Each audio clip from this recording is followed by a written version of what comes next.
Hey everyone, welcome back to StorySoul Secrets. It's so good to have you here again.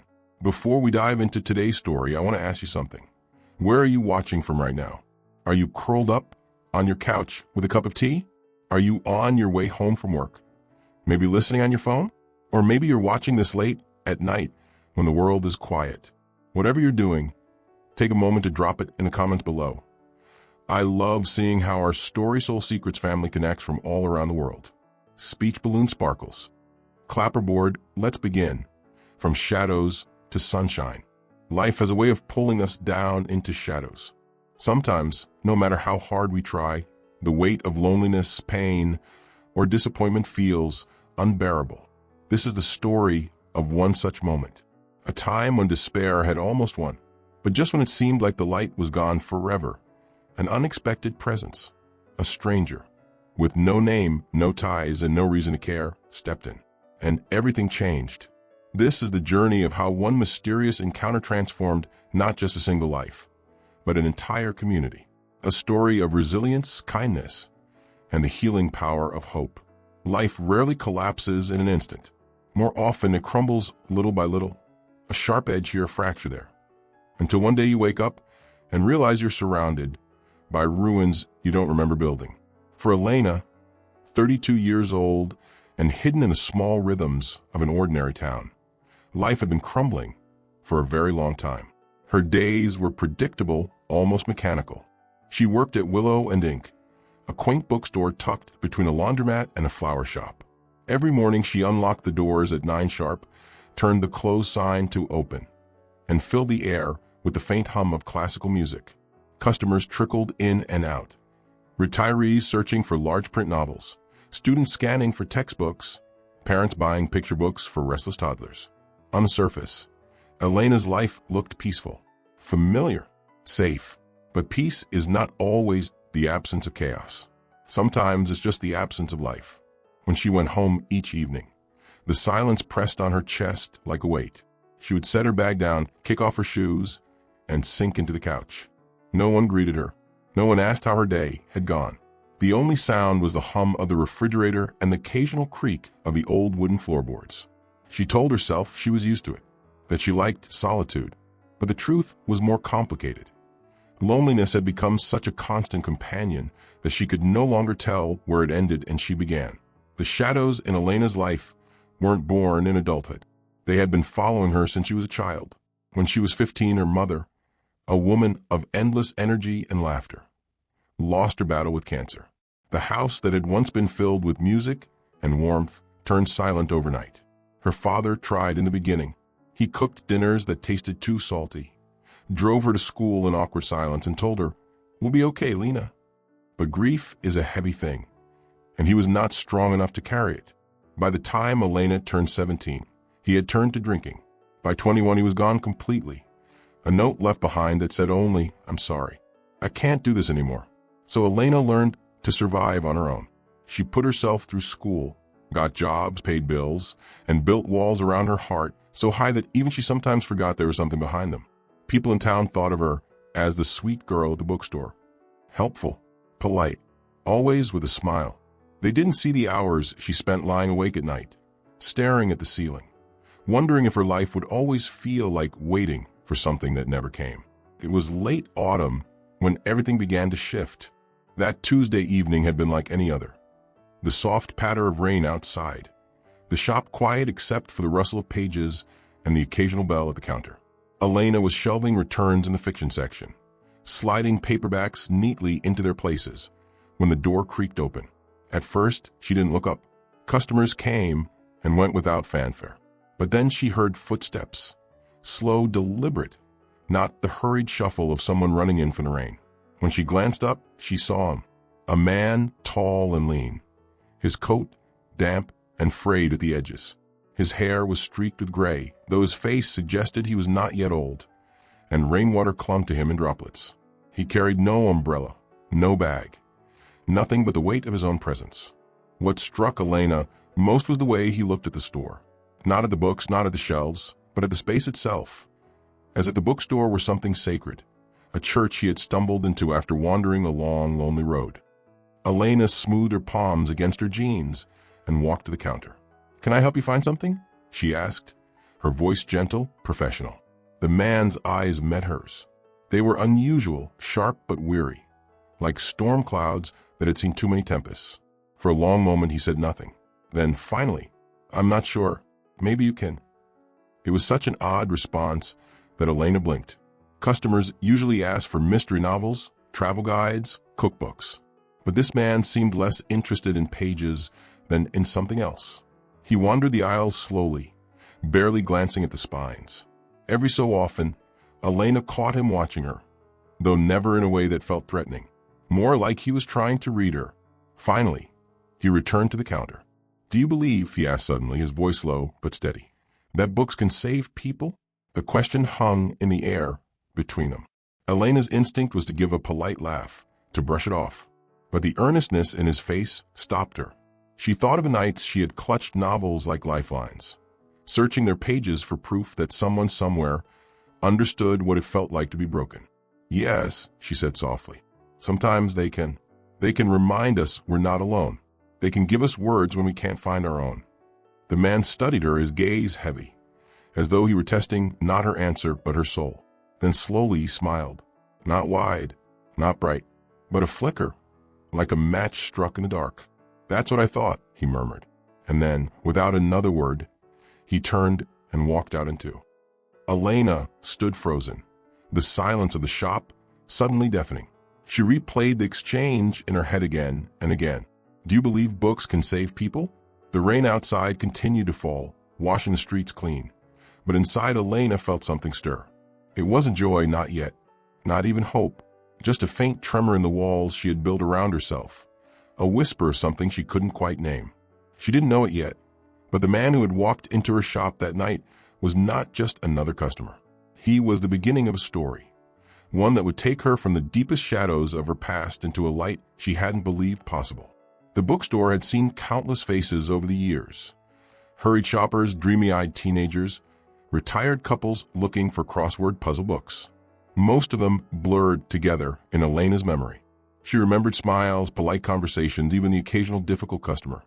But they all faded into the same gray haze of ordinary days. But he lingered. That night, long after closing, Elena lay in bed staring at the ceiling. Rain still tapped against her window, the rhythm soft but insistent. Normally she would drift into restless sleep quickly, exhaustion claiming her. But now her mind spun with a single sentence. "Do you believe books can save people?" It wasn't just the words. It was the way he had asked them, like someone desperate for reassurance, someone who had been walking in the dark and needed proof that light still existed. She had answered without thinking, speaking from a place deeper than politeness. And in doing so, she had revealed a truth she rarely admitted even to herself. Books had saved her over and over again. They had given her company on nights when the silence felt unbearable. They had carried her into worlds where grief did not define her. But why had he asked her? Why her bookstore, her counter, her ears? The thought haunted her as she finally drifted into uneasy dreams. 2 days later, on Thursday evening, the bell above the bookstore door jingled again. Elena glanced up from the counter, and her breath caught. It was him. Same worn coat, same tired eyes. Only this time, his hair was dry, brushed back neatly, and he carried a small satchel slung across his chest. For a moment, neither spoke.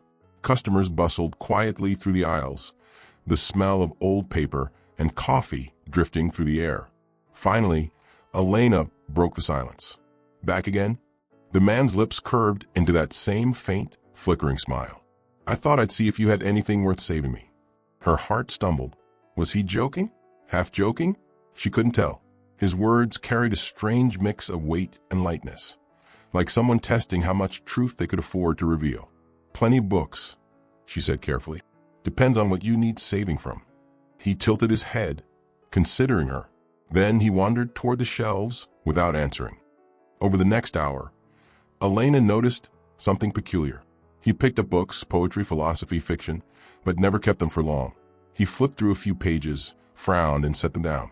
It was as if he wasn't searching for a story so much as searching within the stories for something unnameable. When the shop grew quiet near closing, he returned to the counter, a slim paperback in hand. He placed it down. The Alchemist. Elena raised her brows. Good choice. You've read it? More than once, she admitted. What did you find in it? He asked. The question startled her. Most people asked about discounts or whether a book had a movie adaptation. But this man, he wanted to know what she had found. She hesitated, then said that sometimes the treasure we're searching for is closer than we think. But we have to be brave enough to leave home to realize it. His eyes softened. That's close to what I hoped you'd say. He paid in cash, exact change, and left. Again, without goodbye. That night, Elena sat at her kitchen table, staring at the empty chair across from her. The paperback he had bought lingered in her mind. Why that book? Why those questions? She found herself smiling faintly, shaking her head. It had been a long time since someone had made her think beyond survival. But beneath the curiosity lay something else, a flicker of warmth. She hadn't realized how cold she'd grown inside until that small flame began to glow. The stranger returned again the following week, and again the week after. Each time he entered quietly, browsed the shelves, and asked Elena questions that seemed simple but carried depth. Do you believe people can change? What's the loneliest book you've ever read? If you could live in any story, which would it be? His questions unsettled her at first, but soon she began to look forward to them. They forced her out of the safe numbness she had wrapped around her life. One evening, as he lingered at the counter, she finally asked, "What's your name?" He hesitated before answering. Adrian. Just Adrian. No last name offered. And you, he asked. Elena. They shook hands. His grip was warm, steady.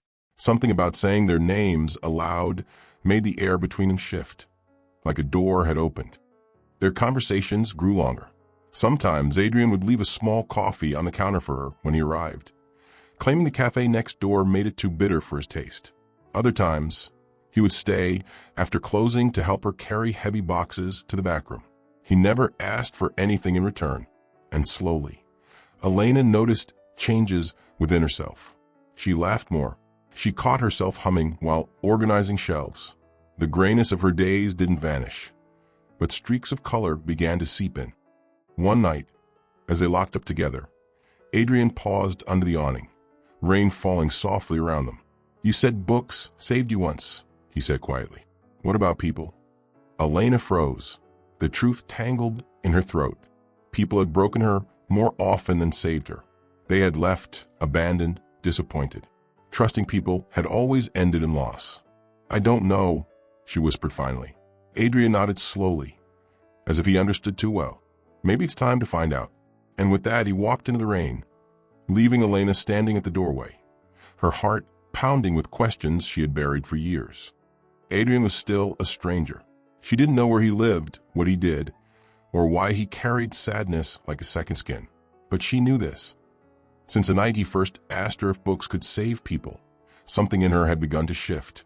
And maybe, just maybe, this stranger wasn't just passing through. Maybe he had come to show her that even in the deepest shadows, light could find its way in. The days that followed were different, not in dramatic sweeping ways, but in subtle shifts that only Elena noticed. For the first time in years, she found herself looking forward to the sound of the bookstore bell. She still managed the shop, as she always had, still stacked shelves and answered questions, and rang up purchases. But now, tucked beneath the rhythm of routine, there was anticipation. Would he come today? Would he ask her another question? Would that faint smile flicker across his face again, breaking through the storm he seemed to carry? Adrian never overstayed his welcome. He would come in, wander for a while, ask a question or two, and then leave. Sometimes he bought a book. Sometimes he didn't. But no matter what, his presence filled the room in a way that lingered long after the door closed behind him. Elena found herself replaying their conversations when she was alone. Do you believe books can save people? What's the loneliest book you've ever read? Maybe it's time to find out. They weren't just words. They were sparks, small but steady, illuminating corners of her soul she had left in darkness. One evening near closing, Adrian lingered at the counter while Elena tallied the day's sales. The rain had cleared, leaving the windows streaked with silver. Do you ever eat dinner here? He asked suddenly. She blinked up at him. At the bookstore? No, he chuckled softly. I meant in town, at the diner across the street. Elena hesitated. She hadn't shared a meal with anyone in months. Dinner was usually microwaved leftovers eaten in silence. But something in his expression, not pushy, just hopeful, nudged her. "I suppose I could," she said. They walked across the street together, the neon sign of Maggie's Diner buzzing faintly in the night. Inside, the air smelled of coffee and fried onions. The booths cracked from years of use. They ordered simple meals, grilled cheese for her, black coffee, and pie for him. Conversation flowed slowly at first, then picked up momentum. Adrian asked about her childhood favorite books. She admitted she used to hide in the school library, losing herself in fantasy stories where girls fought dragons instead of loneliness. In return, Adrian confessed he had stopped reading for years. "Words felt too heavy," he said quietly, "like they reminded me of things I wanted to forget." Elena didn't press him for details. She only nodded, understanding that sometimes silence was safer than confession. But beneath his guarded words, she sensed a truth. Whatever shadows haunted him, they were as real as her own. After that night, things shifted further. Adrian began stopping by with small offerings, a cup of tea, a muffin, once even a single daisy he had picked from the roadside. "For the counter," he said simply, placing it in an empty mug. The daisy wilted within days, but Elena left it there anyway. It reminded her that kindness didn't have to be grand to matter. Sometimes, the smallest gestures carried the most weight. She found herself reciprocating in quiet ways, saving aside books she thought he might like, brewing an extra pot of coffee in the back room and offering him a cup. Once, when she noticed a frayed cuff of his coat, she stitched it neatly with spare thread, pretending it was for the sake of appearances. He smiled when he noticed, a genuine smile this time, one that reached his eyes. Their talks deepened as autumn stretched toward winter. One evening, as twilight spilled through the shop windows, Adrian asked, "What scares you most, Elena?" She almost laughed at the bluntness of it, but his gaze held steady, patient. "Being forgotten," she admitted after a long pause. "Living an entire life that leaves no mark, like I was never really here." Adrian nodded, his jaw tightening. "I know that fear." He didn't elaborate, and she didn't push, but she felt a thread tying them together. Two souls afraid of vanishing into shadows, each trying to remember what light felt like.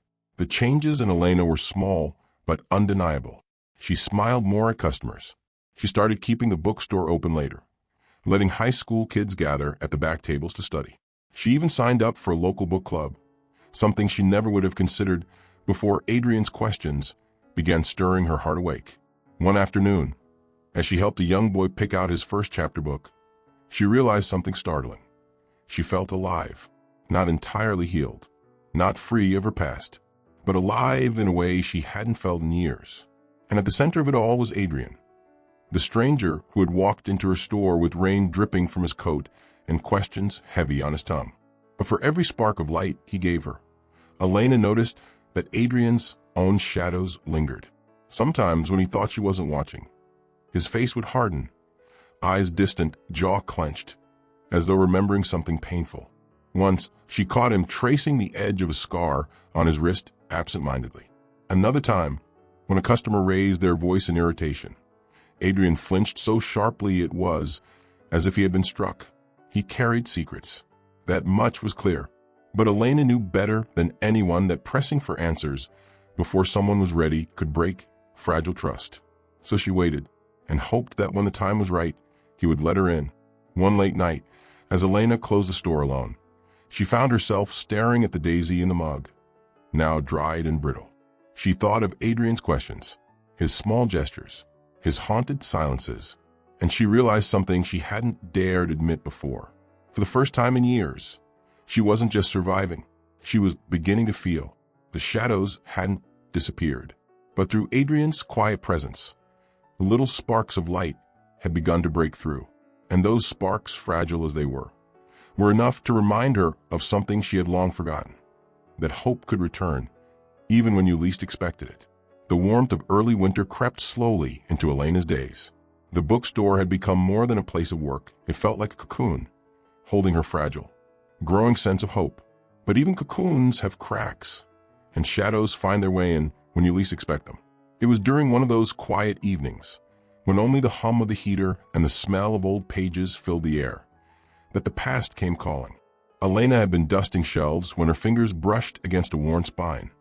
Wuthering Heights. She froze. Her mother loved that book. She used to sit by the window, reading aloud passages in her soft, melodic voice. Whatever our souls are made of, his and mine are the same. The memory hit Elena like a blow. Her knees weakened. She set the book down quickly, her breath shallow. For years she had avoided rereading it, knowing it would unravel her. But in that instant, with Adrian's voice and presence still lingering in her mind, the memory cracked open wider than before. She sank into the nearest chair, pressing her palms to her eyes. Grief, she realized, doesn't leave. It only waits for the right moment to remind you that you're still carrying it. The bell above the door jingled. Of all the moments for Adrian to appear, it was then.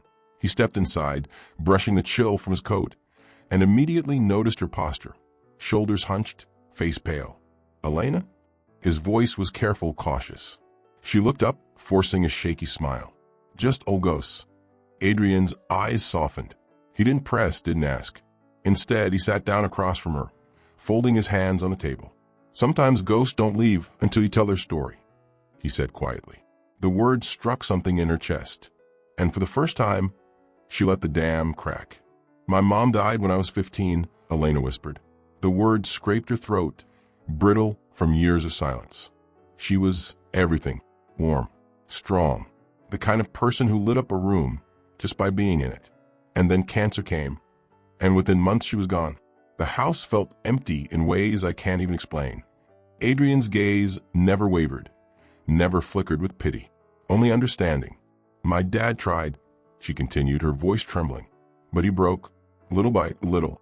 By the time I turned 17, he was gone too. Not dead, just gone. Left a note saying he couldn't handle it anymore. So I learned to live alone, and I've been alone ever since. Her throat closed. A tear slipped down her cheek, uninvited. She hated crying in front of anyone, but Adrian didn't look away. He let her be seen. I used to think I was cursed, she whispered, that anyone I loved would leave me. So I stopped letting people in. Better to be lonely than to lose someone again. Silence stretched between them. Not heavy, not uncomfortable, sacred.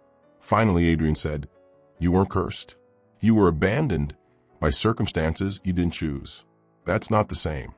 His words sank deep, softer than any comfort she had heard before. Later that night, as Elena locked the doors, she noticed Adrian linger longer than usual. He stood by the window, his reflection blurred by condensation. "You're not the only one with ghosts," he murmured. Elena turned surprised. He didn't look at her. His jaw was tight, his voice low. "I had a family once. A wife, a daughter. They were my whole world." And one night, on a road slick with rain, his throat closed. He exhaled sharply. A drunk driver. Wrong place, wrong time. I lived. They didn't. The bookstore fell silent. Elena's breath caught. "Adrian." He shook his head, cutting her off. "That was years ago. And yet, some mornings I wake up reaching from. Some nights I still hear their laughter. And every day since, I've been trying to figure out why I'm still here when they're not." He finally met her eyes. Pain swam in his gaze, raw and unshielded. "That's why I asked you if books can save people. Because I needed something, anything, to remind me that life could still mean something." They stood there, two broken souls revealed in the dim light of the bookstore. For the first time, Elena understood why Adrian's questions always cut so deep. He wasn't just searching for her answers. He was searching for his own salvation. And for the first time, Adrian let himself be vulnerable. Not as a customer, not as a stranger, but as a man carrying grief too heavy to bear alone. Elena stepped closer, her hand trembling as she reached out. She laid it gently over his. "Maybe," she said softly, "we don't have to save ourselves alone." Adrian's breath hitched. His fingers curled around hers, holding on like a man clutching the edge of a cliff. And in that fragile moment, something unspoken passed between them. A promise, tentative but real. They couldn't erase the shadows, but maybe, just maybe, they could walk through them together. The next few days felt different. Elena found herself less weighed down, as if sharing her pain had lifted a corner of the burden. And though Adrian still carried his grief like armor, there was a subtle change in him too, a softness in his tone, a warmth in his presence. They didn't speak of their confessions again, not directly, but every glance, every shared silence, carried the memory of what they had revealed, and with it, the first fragile threads of trust began to weave between them. Winter had settled over the town like a heavy quilt. Frost traced patterns along the windows of Willow and Ink, and the streets glistened with icy puddles from a late-night drizzle. For Elena, the bookstore had always been a refuge, a cocoon built out of paper and quiet, yet the warmth of familiarity was now tinged with uncertainty. Business had slowed, despite the charm of the shop and the loyal few who still wandered in. Bills stacked up, heating costs soared, and a notice had arrived from a landlord. Rent would increase significantly by the next month. Elena folded the paper in silence, sliding it into a drawer and trying not to think about what it meant. Her little world, fragile as it was, could shatter at any moment. And then there was Adrian. Though he came often, always quietly, always with that presence that seemed to pull the shadows away, she could sense the turbulence inside him, just beneath the surface. She had glimpsed it before, the scars, the haunted pauses, the way his eyes seemed to carry the weight of more than he could possibly bear. But now it was more pronounced. There were moments he seemed distant, unreachable, as if memories of the accident that stole his family were clawing him back into darkness. Elena had learned that grief and hope can exist side by side, but she hadn't realized how heavy Adrian's shadow could grow if left unchecked. It began with small signs. He would arrive late, shoulders slumped, his usual faint smile absent. Once, she found him staring out the window for hours, unblinking, while snowflakes drifted past his coat. On another evening, a phone call left him shaking, silent, tears threatening to spill before he clenched his jaw and forced himself away. Elena wanted to reach out. She wanted to tell him it was okay to lean on someone, that she was there. But he retreated, sometimes for days, leaving her with only the echoes of his absence. Meanwhile, the bookstore's troubles worsened. One afternoon, a notice arrived. The owner planned to sell the building to a chain cafe. If the purchase went through, Willow and Ink would close forever. Elena felt the floor beneath her feet give way, not just for the store that was replaceable, but for the sanctuary she had built for herself and unknowingly for Adrian too. She called Adrian immediately, her voice tight with urgency. "We need your help," she said. "Please." There was a long silence, and then a shaky, almost inaudible, I can't." Elena drove to Adrian's apartment that evening, rain splattering against the windshield, her fingers gripping the steering wheel tightly. She found him sitting in the dark, curtains drawn, the room cold and uninviting. "Why are you shutting me out?" she demanded softly but firmly. "I'm not going anywhere. I want to help you, help us." He turned, and for the first time, the raw weight of his grief broke through fully. Tears streaked down his face as he whispered, "I can't. I shouldn't. I'll only drag you down with me. You don't understand what it's like to carry this every day." Elena stepped closer, her hand reaching out until it rested on his trembling shoulder. "Try me. Let me in. We don't have to carry it alone." For a moment, he looked like he might push her away, but then his body sagged, surrendering to the comfort she offered. He let himself cry, a release of years of bottled pain. Over the next few days, they worked together tirelessly. Adrian began opening up, telling Elena details about that tragic night, the car crash, the loss of his wife and daughter, the guilt that had haunted him for years. His voice trembled as he recounted the accident. But Elena listened without judgment, offering only understanding and empathy. Meanwhile, they rallied their small but loyal community. Friends from the bookstore, college students who had grown fond of the quiet haven, and neighbors who had once lingered by the shelves all pitched in to help save Willow and Ink. Crowdfunding campaigns, late-night packing, and heartfelt letters to the landlord slowly began turning the tide. Adrian found purpose in helping others, rediscovering a sense of connection he hadn't felt since his family was lost. Elena, meanwhile, realized her strength. She was no longer just surviving. She was leading, protecting the space they both cherished. Just when it seemed the storm had passed, the real test came. A sudden snowstorm hit the town, and with it came an accident. The bookstore's roof began leaking heavily, threatening to destroy the shelves and precious books inside. For a moment, Elena froze, feeling powerless. But Adrian was there, without hesitation. Together, they worked through the night, moving books, patching leaks, and keeping the space from collapsing. By dawn, they were exhausted, soaked, but victorious. Standing in the early morning light, covered in snow and rain, they looked at each other and realized something important. The shadows they had been fighting didn't disappear with the storm. But together, they were capable of weathering anything. After the storm, they sat on the floor of the bookstore, surrounded by scattered books and wet towels. Adrian turned to Elena, his eyes brighter than they had been in years. I've been afraid, he admitted. Afraid of loving again. Afraid of trusting anyone. Afraid that by living, I'm betraying them. Elena reached out, taking his hand in hers. You're not betraying them. You're honoring them by choosing life, by choosing to let light back in. He squeezed her hand, a tear rolling down his cheek. Thank you for staying. And thank you, she whispered, for letting me in. Willow and Ink had survived the storm, both literal and metaphorical. The bookstore was saved, the community rallied, and Adrian had begun the slow process of healing. Elena had faced her own fears, proving that she could carry hope without succumbing to the shadows. And Adrian, for the first time in years, allowed himself to believe that survival could also mean joy, connection, and love. The storm had broken, but it had left in its wake something stronger. Trust, shared strength, and the beginning of sunshine where once there had only been shadows. The first light of spring crept softly through the windows of Willow and Ink. Dusty rays of sunshine illuminated the stacks of books, turning the shop into a warm haven of hope. Where there had once been quiet loneliness, now there was laughter, the soft chatter of visitors, and the unmistakable hum of life returning. Elena moved between the aisles, a gentle smile on her lips. She watched a group of children sitting cross-legged around Adrian as he read aloud from a worn storybook, their eyes wide with wonder. The stranger who had once walked into her life, drenched in rain, was no longer a stranger at all.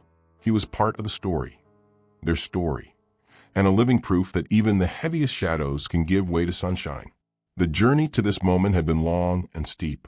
From the first time Adrian asked if books could save people, to the storms that threatened both the bookstore and their fragile hearts, they had faced fear, grief, and doubt together. Adrian had been a man lost in the past, carrying guilt and sorrow that seemed unending. Yet through Elena's quiet persistence, he had begun to understand that healing doesn't mean forgetting. It means allowing light to return into the places darkness once held. Elena, too, had learned the courage to step out of the shadows of grief. She had realized that loneliness was not a life sentence, and that opening her heart didn't make her weak. It made her human. Just when the bookstore seemed secure, life reminded them that challenges never disappear entirely. A local cafe chain threatened to buy the building, and a sudden spring storm caused the roof to leak dangerously over their beloved books. But Elena and Adrian had changed. No longer defined by fear, they worked side by side, moving shelves, patching leaks, and rallying the community to protect the sanctuary they had fought so hard to save. Friends, neighbors, and regular visitors lent hands, shared voices, and told stories of how the bookstore had touched their lives. Willow and Ink became more than a shop. It became a symbol of hope. One quiet evening, after the storm had passed and the bookstore was safe once again, Elena and Adrian sat together amid the restored shelves. He reached for her hand, a gesture simple yet full of meaning. I never imagined life could feel this alive again, he said, his voice trembling slightly. I thought my heart would always be weighed down by guilt and grief. Elena squeezed his hand. Sometimes it's not about forgetting the past. It's about letting someone walk beside you as you step into the light.